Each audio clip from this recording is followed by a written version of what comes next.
Hello students, मैं कुछ और क्वेश्चन लेके आया हूँ। टेक्निकल इंटरव्यू क्वेश्चंस हैं। फर्स्ट हमारा क्वेश्चन है what is the output of this code. और यहाँ पे आप कोड देख रहे हैं, हमने एक इंटीजर टाइप का वेरिएबल ए डिक्लेयर किया हुआ है।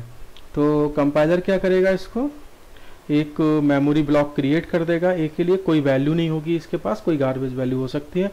अब इसके बाद अगला लाइन आप देख रहे हैं ए, और ए को हम देख रहे हैं क्या वैल्यू असाइन हो रही है, 10 प्लस 0 1 1। देखिए 0 1 1 क्या है ये, अगर हम किसी ऑक्टल नंबर को, ये तो मेरा ऑक्टल नंबर हो गया 1 1, अगर मैं किसी ऑक्टल नंबर को किसी भी एक्सप्रेशन में लिख रहा हूं तो वो हमारा नंबर स्टार्ट होता है कितने से, 0 से। तो ये ऑक्टल नंबर का एक रिप्रेजेंटेशन है, उसकी केवल वैल्यू कितनी है 1 1, क्योंकि ऑक्टल नंबर में हम 0 से लेके 7 तक की डिजिट अलाउ होती हैं, तो हम इसमें 0 से लेके 7 तक कोई भी डिजिट दे सकते हैं। बट दिस 0 क्या रिप्रेजेंट कर रहा है, ये रिप्रेजेंट कर रहा है कि ये जो इसके बाद जो वैल्यू लिखी हुई है ये ऑक्टल में है। इसी तरह से ये एक नंबर है जो लिखा हुआ है 1 2, और 1 2 को हमने किस में लिखा हुआ है, हेक्साडेसिमल में लिखा हुआ है। ये हेक्साडेसिमल नंबर को अगर हमें किसी एक्सप्रेशन में लिखना होता है तो वी कैन राइट, यानी कि हमें उस नंबर से पहले क्या लगाना होता है, 0x लगाना होता है।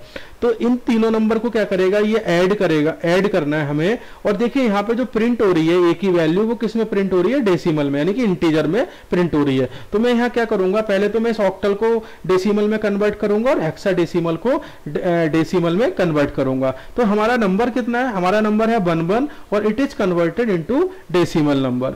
अब देखिए डेसिमल में मैं कन्वर्ट कैसे करूंगा, सबसे पहले मैं इसकी डिजिट को लूंगा, पहली डिजिट है इसकी 1, और इसको मैं मल्टीप्लाई कितने से करूंगा, 8 की पावर 0 से, क्योंकि ऑक्टल का जो बेस होता है वो कितना होता है, 8 होता है। तो मैं 8 की पावर 0 से इसको मल्टीप्लाई करूंगा, प्लस अगला डिजिट कितना है हमारे ऑक्टल नंबर का 1 है, और इसमें कितने से मल्टीप्लाई करूंगा, 8 की पावर 1 से मल्टीप्लाई करूंगा। तो इट इज 8 की पावर 1।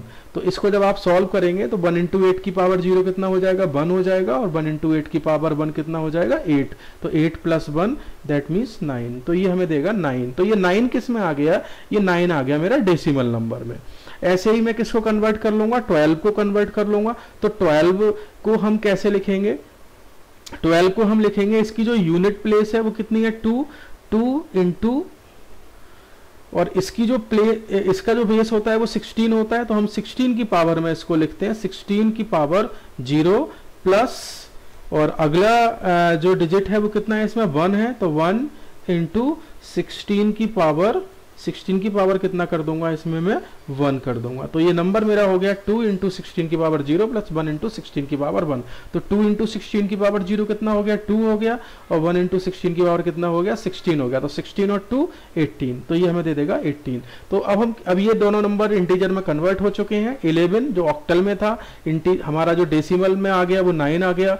12 हमारा हेक्साडेसिमल में था, और ये डेसिमल में कितना हो गया, 18 हो गया। अब हम सबको ऐड कर सकते हैं कि ये एक्सप्रेशन हो जाएगा 10 प्लस 9 प्लस 18। तो ये हमें तीनों नंबर जो ऐड करेंगे वो कितना देगा, मुझे 37 दे देगा। तो ए में हमारा कितना असाइन हो जाएगा, 37, और हम यहाँ पे क्या कर रहे हैं, ए की वैल्यू को प्रिंट करा रहे हैं। तो यहाँ पे हमें कितना वैल्यू डिस्प्ले हो जाएगा, 37। तो 37 is my output in this case. My second question में आप देख रहे हैं हमने मेन फंक्शन के अंदर एक वेरिएबल डिक्लेयर किया हुआ है x, और उसकी वैल्यू ली है 5। तो क्या होगा, हमारा जो मेमोरी ब्लॉक क्रिएट हो जाएगा एक x के लिए, और x की जो वैल्यू है, x में हमने कितनी वैल्यू असाइन की हुई है, यहाँ पर 5 वैल्यू हमने यहाँ पे असाइन की हुई है। तो ये 5 इसकी वैल्यू हो गई। इसके बाद आप देख रहे हैं यहाँ पर हमने ये प्री इंक्रीमेंट लगाया हुआ। प्री इंक्रीमेंट हमारा एक ऑपरेटर है जो कि यूनिरी ऑपरेटर है, और इसके लिए एक ऑपरेंड की रिक्वायरमेंट होती है। तो ये पूरा इसके लिए क्या कहलाएगा, ऑपरेंड कहलाएगा। लेकिन यहाँ पे एक रूल भी होता है कि हम जो प्री इंक्रीमेंट है या पोस्ट इंक्रीमेंट है उसको हम केवल किसी वेरिएबल पे ही अप्लाई कर सकते हैं। बट यहाँ पर हमने इसको किसके ऊपर अप्लाई किया हुआ है, एक्सप्रेशन के ऊपर अप्लाई किया हुआ है। तो यहाँ पे देखिए एक रूल होता है कि हम प्री इंक्रीमेंट को केवल और केवल किसी भी वेरिएबल पे लगा सकते हैं, चाहे वो वेरिएबल x हो या y हो या z हो, कोई भी वेरिएबल पे लग सकता है। ये कभी भी आपका किसी एक्सप्रेशन पे अप्लाई नहीं हो सकता। तो ये जो प्री इंक्रीमेंट है इसके लिए पूरा ये एक्सप्रेशन हो गया।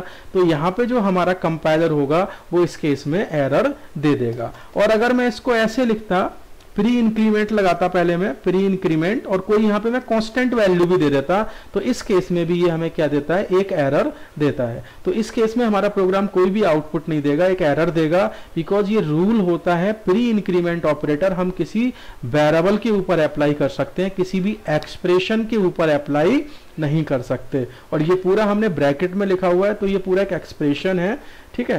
तो in this case the compiler give an error, compile time error आ जाएगा और इसमें एरर होगी एल वैल्यू इज रिक्वायर्ड।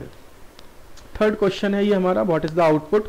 इसमें देखिए हमने वन वेरिएबल लिया हुआ है स्ट्रिंग टाइप का, str नाम दिया हुआ है, 2 इंटीजर टाइप के वेरिएबल है, एक फ्लोट टाइप का है, और हम क्या कर रहे हैं, स्कैनफ फंक्शन से इन तीनों की वैल्यू इनपुट करा रहे हैं। किस किस की, str की, a की और y की। अब देखिए स्कैनफ फंक्शन का काम क्या होता है, इस पूरे फंक्शन का काम होता है 3 वैल्यूज तो ये इनपुट कराएगा ही, एक स्ट्रिंग इनपुट करवाएगा, एक इंटीजर वैल्यू इनपुट करवाएगा और एक फ्लोट वैल्यू इनपुट करवाएगा। साथ में ही ये फंक्शन जो हमारा स्कैनफ फंक्शन होता है ये हमें रिटर्न करता है वैल्यू कि इसने कितनी वैल्यूज को रिसीव किया। तो यहाँ पर ये कितने वेरिएबल्स को रिसीव कर रहा है, 3 वेरिएबल्स को, तो ये b को कितना वैल्यू रिटर्न कर देगा, b को रिटर्न कर देगा 3। इसको आप ऐसे भी समझ सकते हैं, इस केस में हमने 3 जो भी वेरिएबल डिक्लेयर किए हुए हैं उन सबका मेमोरी होगा। ये पहला मेमोरी str के लिए हो गया, देन a के लिए हो गया, देन b के लिए हो गया, देन एक फ्लोट के लिए हो गया, y के लिए हो गया। तो हमने ये मान लिया ये पहला हमारा str के लिए हो गया, फिर दूसरा किसके लिए हो गया, ये इंटीजर टाइप है 2 बाइट या 4 byte depending on the system, ये एलोकेट कर देगा मेमोरी ब्लॉक साइज। और लास्ट वाला वेरिएबल हमने किसके लिए लिया हुआ है, ये हमने फ्लोट के लिए लिया हुआ है, तो फ्लोट हमारा वेरिएबल हो गया क्या, इसको हमने एक बाई नेम दे दिया है। अब देखिए यहाँ पर जब स्कैनफ फंक्शन क्या करेगा, इन तीनों की वैल्यू को रिसीव करेगा। तो इसके हमने सपोज कोई स्ट्रिंग इनपुट करा ली, सपोज मैंने इनपुट करा लिया रामा नाम की कोई स्ट्रिंग है जिसको मैंने इनपुट करा लिया, फिर मैंने एक इंटीजर वैल्यू इनपुट कराई है a में, तो a में सपोज मैंने 14 कोई नंबर इनपुट करा लिया, देन एक फ्लोट वैल्यू इनपुट कराई है, तो फ्लोट में मैंने सपोज कोई 12.89 सपोज कोई वैल्यू इनपुट करा ली।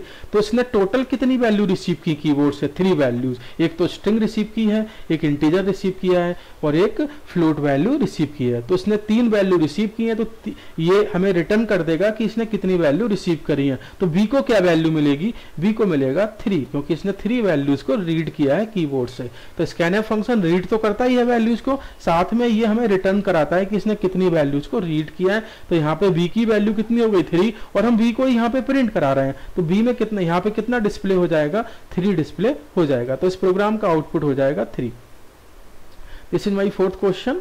इसमें देखें आप, हमने एक कोड लिखा हुआ है, मेन फंक्शन है और एक फ्लोट टाइप का एक वेरिएबल डिक्लेयर किया हुआ है x। तो क्या होगा, हमारा एक मेमोरी ब्लॉक क्रिएट हो जाएगा, किसके लिए, x के लिए, और इसके अंदर हमने एक वैल्यू असाइन की हुई है, वो वैल्यू कितनी है 5.5। तो इसके अंदर 5.5 एक वैल्यू स्टोर हो गई। अब इसमें देखें आप, यहाँ पे हमने क्या किया हुआ, प्रिंटफ %d, हम कोई इंटीजर वैल्यू यहाँ पे प्रिंट करा रहे हैं, वो वैल्यू क्या है, x modulus 3।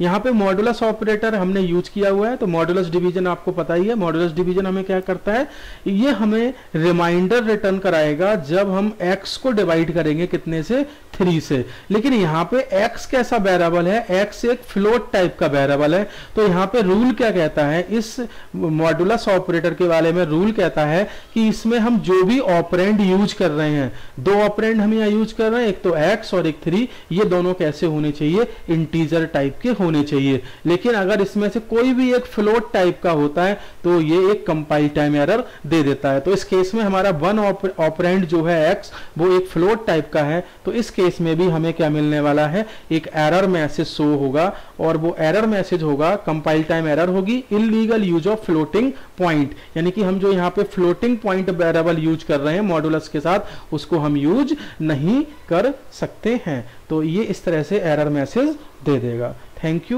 You for watching this video.